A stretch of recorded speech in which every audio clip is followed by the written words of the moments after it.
Hi everybody, I'm Katerina, co-founder of Volterra, and I am here in beautiful sunny California today on the Stanford campus to come and visit Professor Bao's research group. Now this is a very impressive research group that's doing amazing work in the field of alternative electronics. So things like flexible electronics, electronics that are biocompatible and can interact with the body, wearable tech.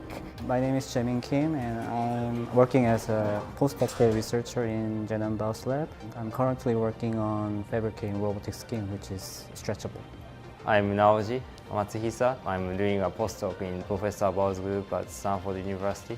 I'm working on the stretchable sensors for the next generation wearable devices. We really want to get the vital information from all over the body.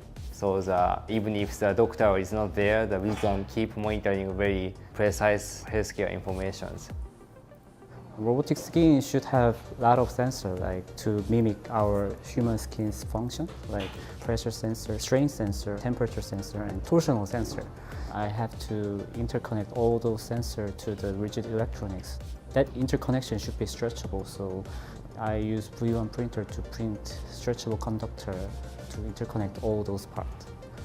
We have to change the design based on the experiment. So previously we have used some screen printing mask or some stencil printing mask, but the feedback is very slow, and also we are making a coil structure, so such a structure is kind of difficult with a plastic cut mask or something. So for different persons we need a different shape, we need a different size of sensors, so that with V1 we can print multiple designs of sensor very quickly.